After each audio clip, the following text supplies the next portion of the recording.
Hello everyone and greetings to Miss Nuria. Today we will present what is internet and how does it work. But before we start it, let me introduce our team. My name is Aditya Krishna and let me introduce my friends. Rizky Bayhaki, Fendi Fatoni and Hafiz Mufadol. Internet is the largest network in the world that can connect us to the other people all over the world. Internet was designed by Robert Elliott Kahn and Vinton Gray Carve in early 1970. It was a result of another experiment called ARPANET, Advanced Research Project Agency Network, which one of the Defense Department research project. The word internet was derived from interconnected, nobody in charge of the internet. The internet is made up of an incredibly large number of independently operated networks.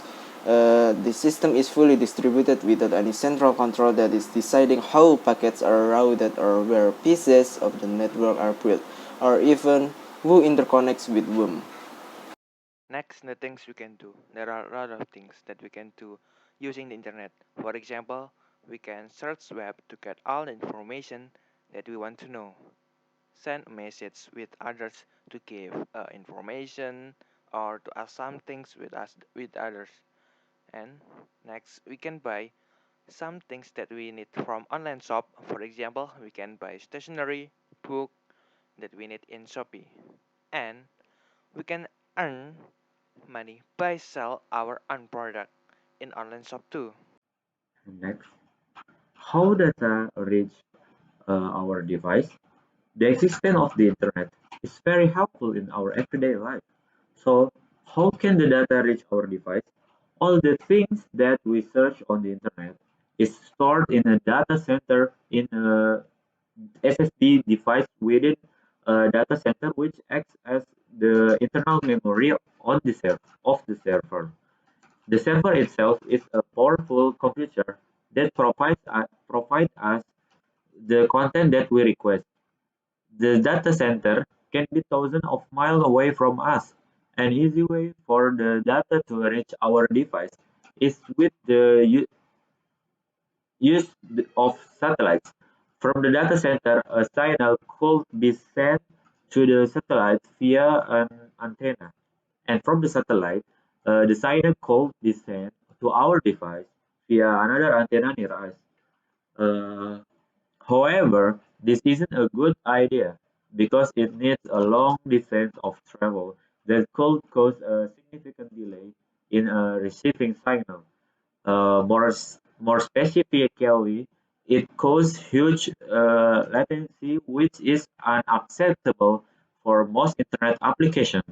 So instead of using satellite, it uses a complicated network of optional fiber cables which connect between the data center and our device.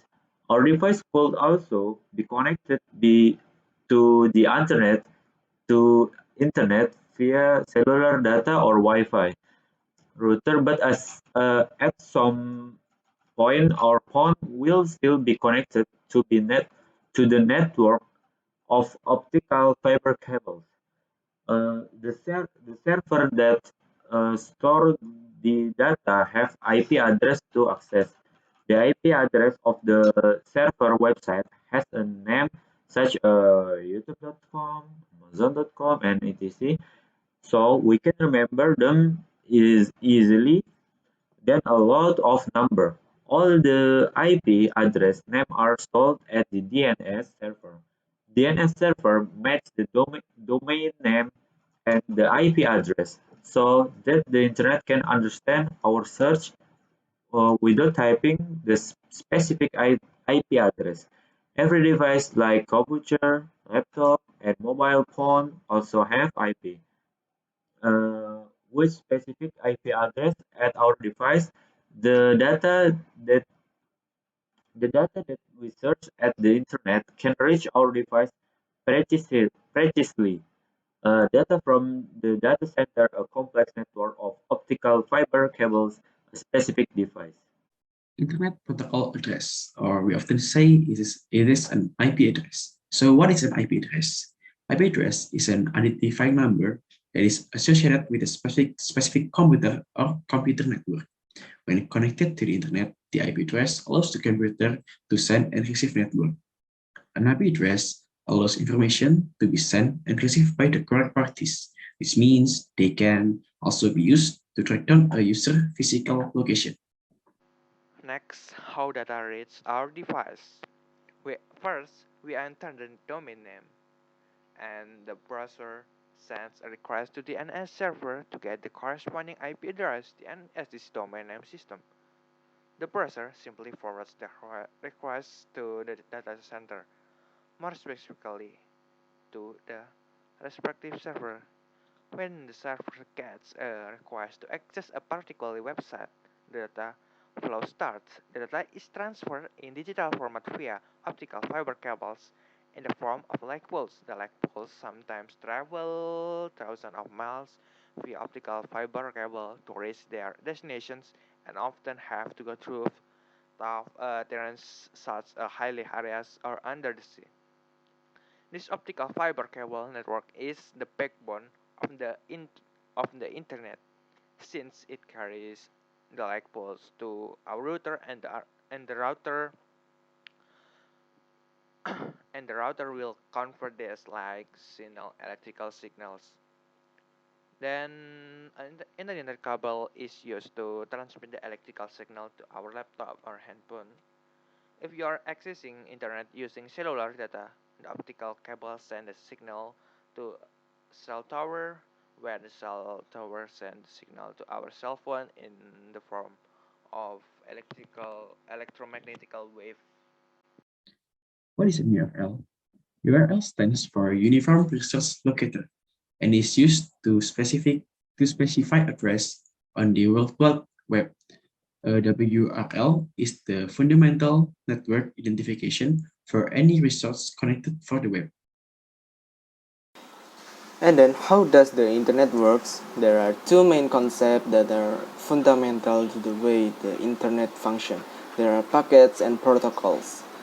Packets in networking, a packet is a small segment of a larger message. Each packet contains both data and information about that data. When data gets sent over the internet, it is first broken up into smaller packets, which are then translated into bits. The packets get routed to their destination by various networking devices. When the packets arrive at their destination, the receiving device reassembles the packets in order and can then use or display the data. Packets are sent across the internet using a technique called packet switching. If data was sent between computers all at once with no packet switching, a connection between two computers could occupy multiple cables, routers, and switches for minutes at a time. The last one is a protocol. So what is a protocol? In networking, a protocol is a standardized way of doing certain actions and formatting data so that two or more devices are able to communicate with and understand each other. These are protocols for sending packets between devices on the same network, for sending packets from network to network for ensuring those packets successfully arrive in order, and for formatting data for websites and applications. In addition to these fundamental protocols, there are also protocols for routing, testing, and encryption.